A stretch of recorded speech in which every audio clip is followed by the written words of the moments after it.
Warahmatullahi wabarakatuh. Perkenalkan, nama saya Dr. Rustam SSI MSI.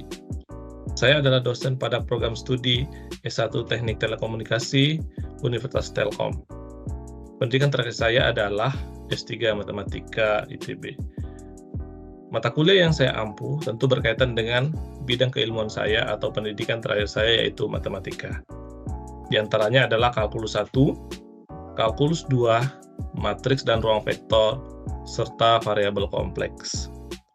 Pada kesempatan kali ini, saya akan menjelaskan mengenai teknik pengajaran yang saya lakukan pada mata kuliah yang saya ampu di semester ini, yaitu kalkulus 1, dengan menggunakan metode DIA, yaitu Delivery, Interaction, dan Assessment.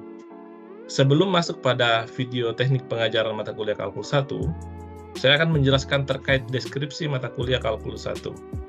Mata kuliah kalkulus 1 merupakan mata kuliah wajib di Fakultas Teknik Elektro dan merupakan mata kuliah yang menjadi dasar untuk mata kuliah lanjutan seperti aplikasi pada pengolahan sinyal waktu kontinu, sinyal waktu diskrit, persamaan diferensial dan aplikasinya, dan berbagai mata kuliah teknik telekomunikasi yang terkait. Topik yang dipelajari pada mata kuliah kalkulus 1 antara lain sistem bilangan real, pertidaksamaan, fungsi, limit dan kekontinuan, serta turunan dan aplikasi turunan, integral dan aplikasi integral, serta fungsi transenden dan integral tak wajar. Kalkulus 1 tercakup dalam PLO2 program studi S1 Teknik Telekomunikasi.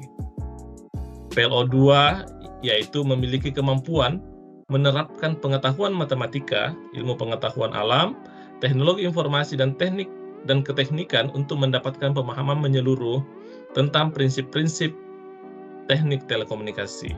Penekanannya adalah pada bagian menerapkan pengetahuan matematika untuk prinsip-prinsip teknik telekomunikasi untuk kalkulus 1 ini. Sedangkan CLO atau Course Learning Outcome pada mata kuliah kalkulus 1 itu terdiri atas 4 CLO.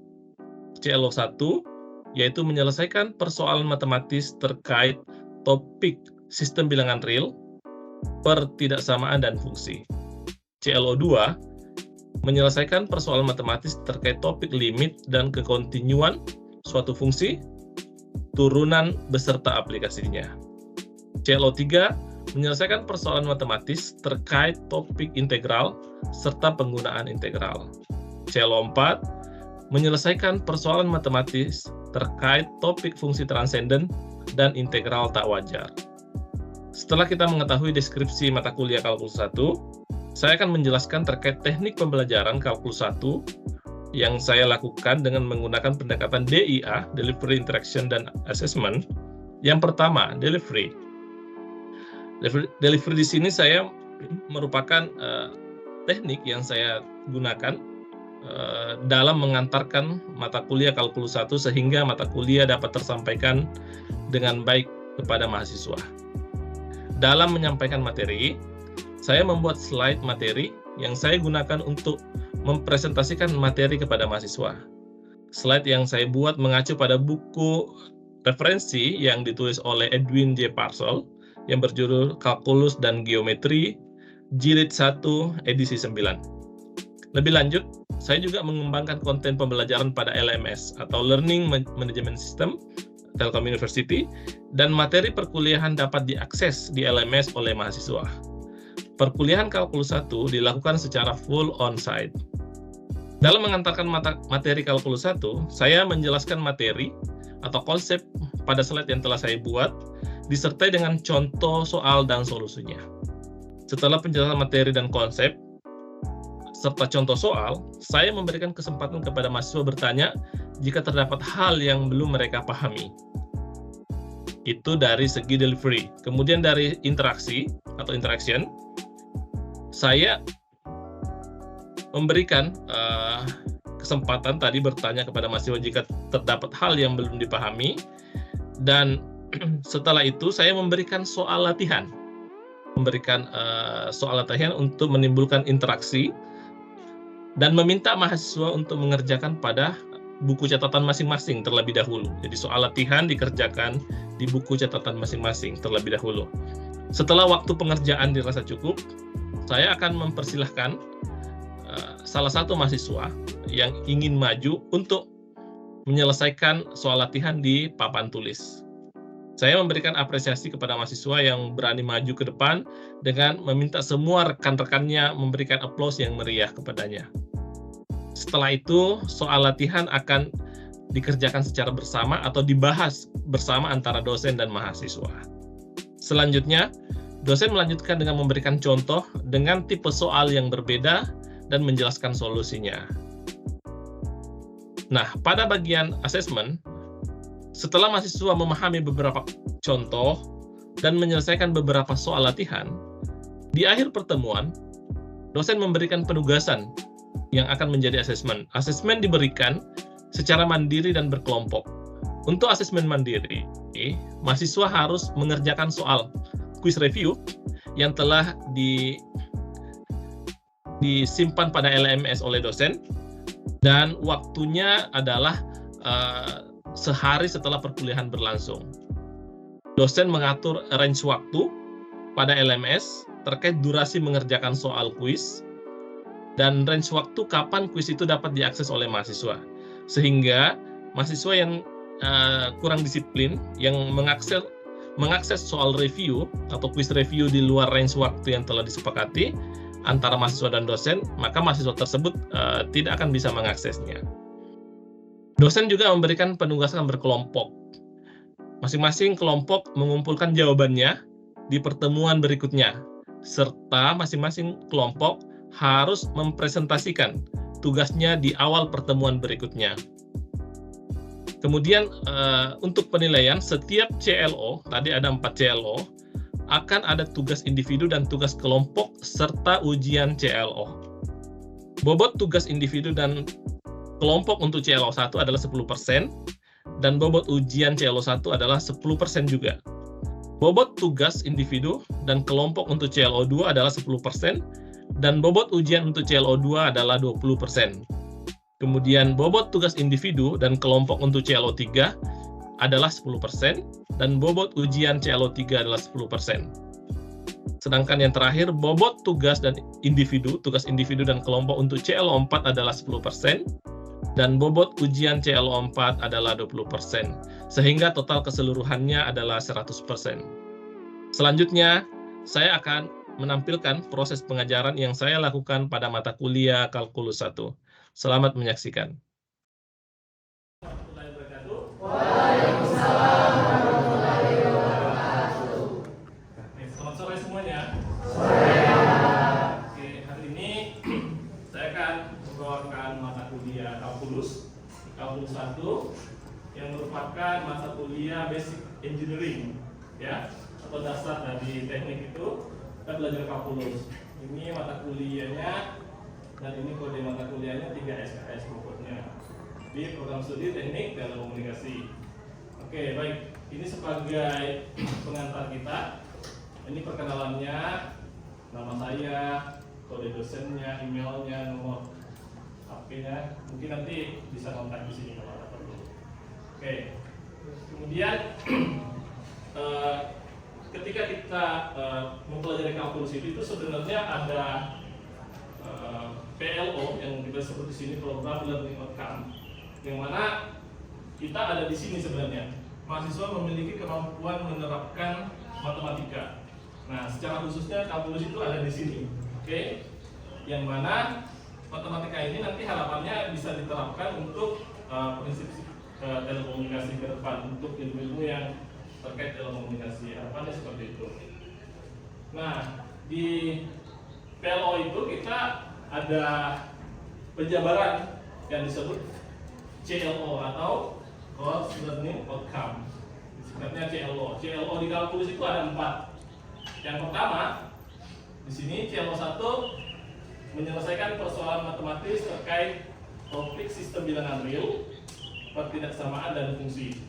Kemudian yang kedua, menyelesaikan persoalan matematis terkait dengan limit, kekontinuan, fungsi, turunan dan aplikasi turunan. Dan yang ketiga, menyelesaikan persoalan matematis terkait dengan integral dan aplikasi integral. Dan yang terakhir adalah menyelesaikan persoalan matematis terkait dengan fungsi transenden dan fungsi integral tawaja.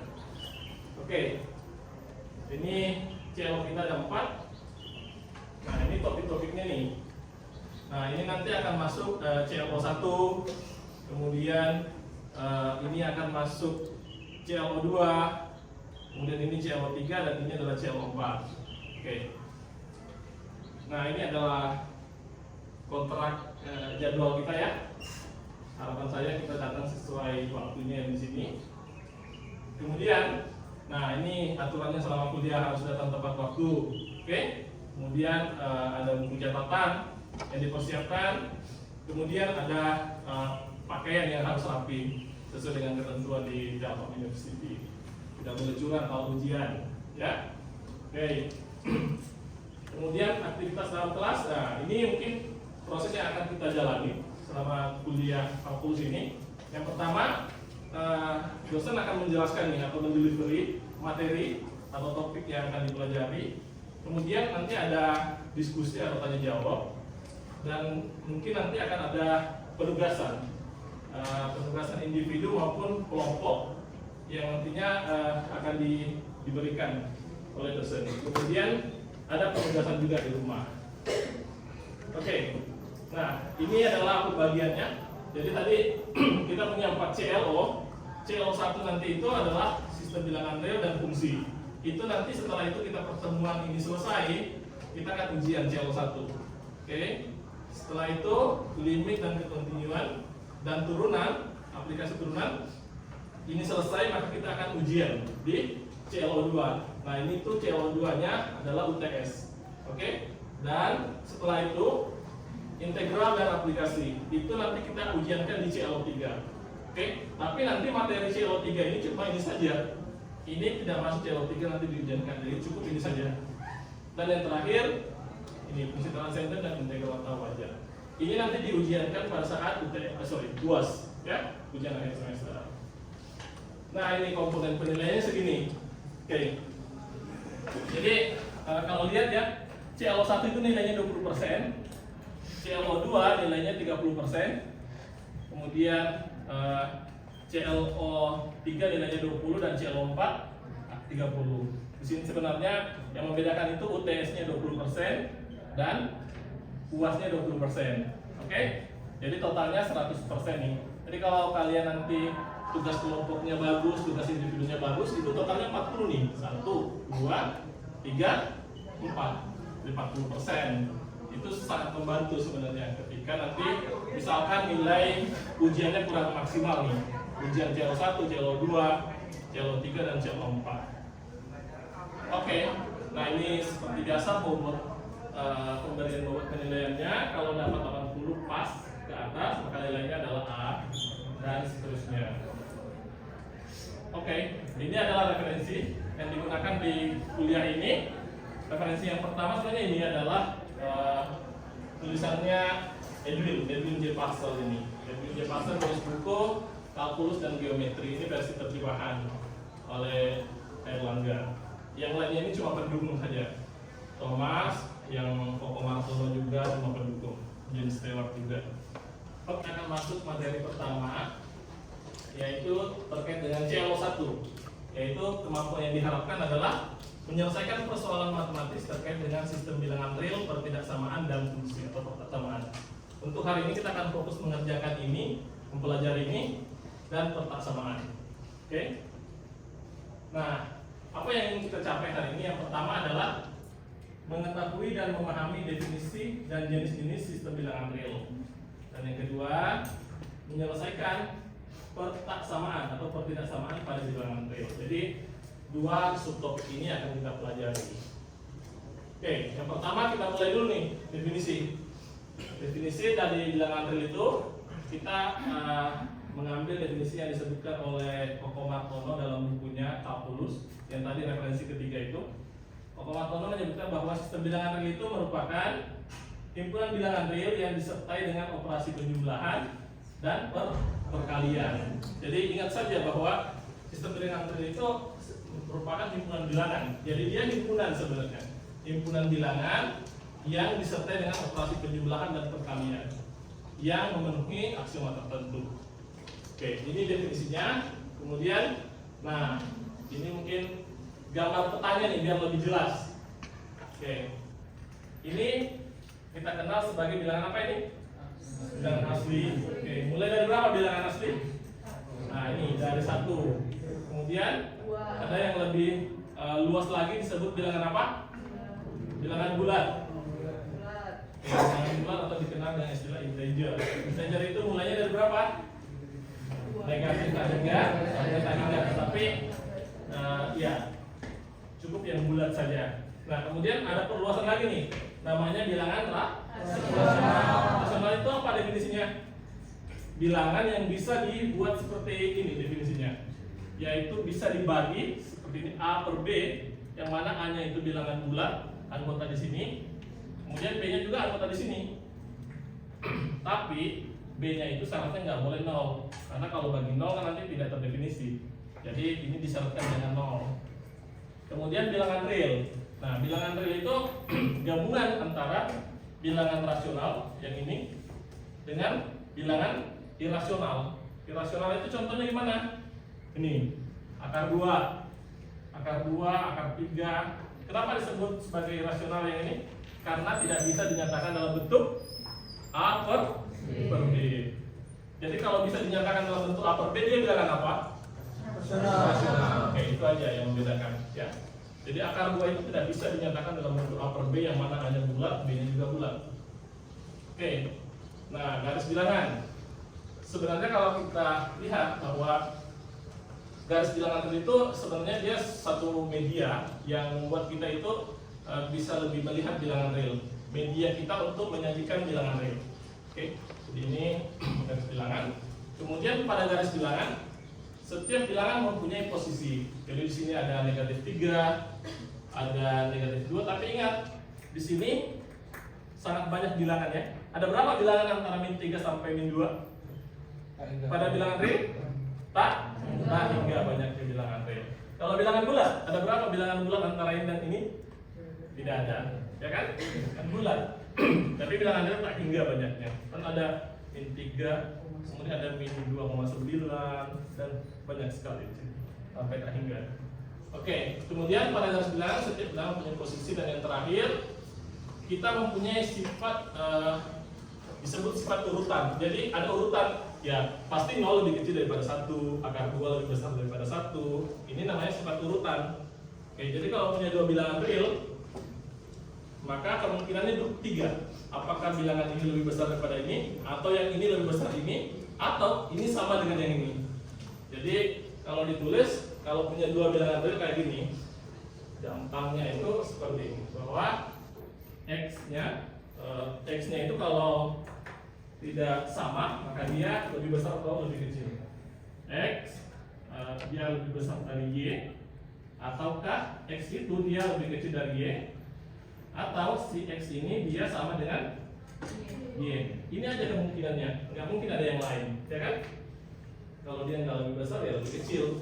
Kalau 2 bilangan kan, atau kemungkinan 2 bilangan itu sama. Oke. Nah, sekarang kita akan lihat yang disebut dengan selang atau interval. Oke, ini disebut selang.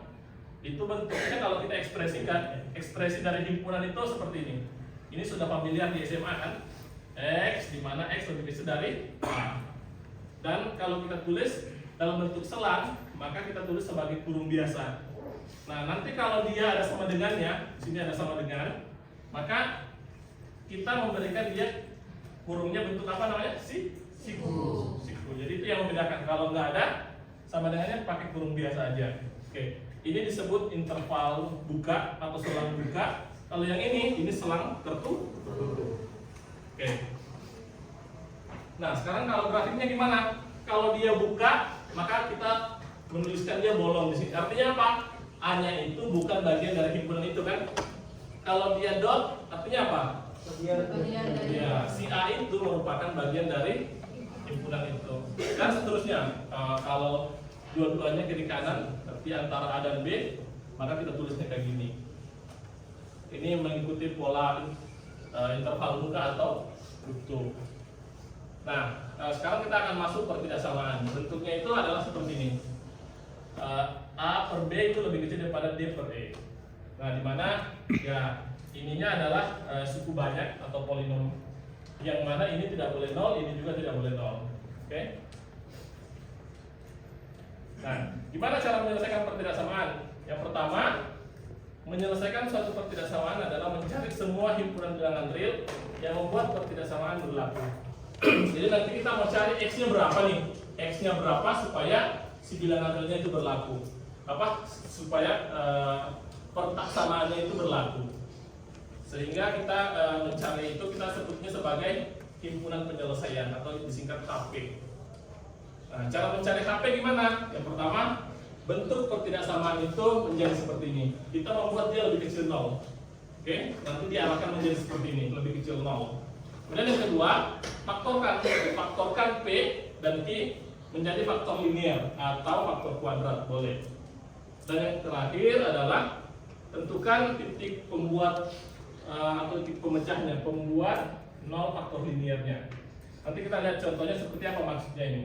Kemudian gambarkan titik pemecahnya pada garis bilangan. Oke, nanti kita akan cek tanda positif negatifnya. Itulah yang menentukan bahwa kalau kita lihat ini artinya apa sih? Ini lebih kecil 0 ini artinya apa? Ini nilainya berapa? Negatif. Ini tuh artinya negatif. Berarti kalau nanti ditentukan tandanya positif negatif, solusinya yang mana? Solusinya yang ada tanda negatifnya. Kalau kita lihat nanti contohnya ini. Oke, perhatikan contoh yang pertama.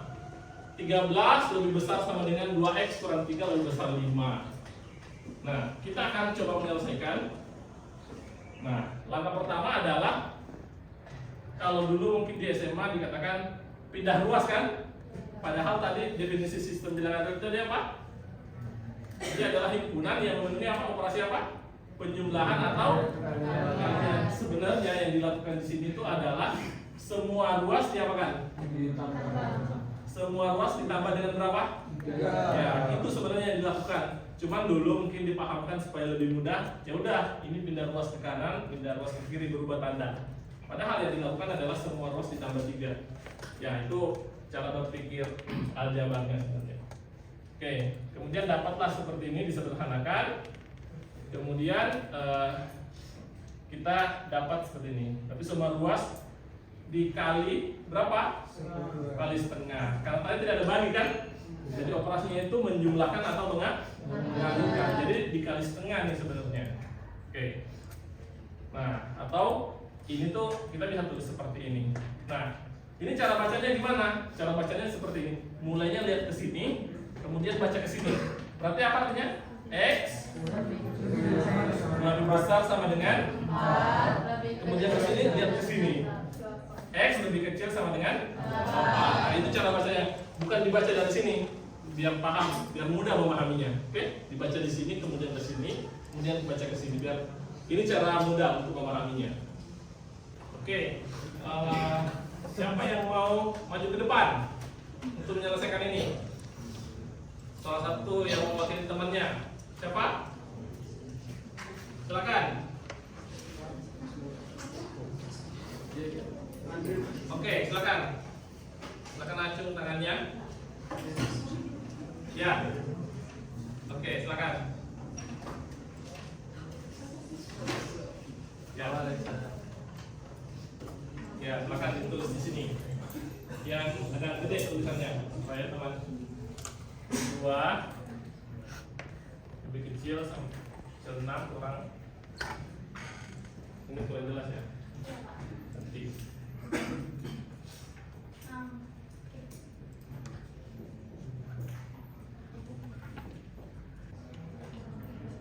Oke, sama dengan. Perhatikan sama dengannya. Ini sama dengan apa bukan ini? Yang ini sama dengan Pak. Ini yang sama dengan ini yang terbuka. Ya. Ini yang kolom itu, ini yang tertutup. Oke. Oke, terima kasih. Iya Pak. Close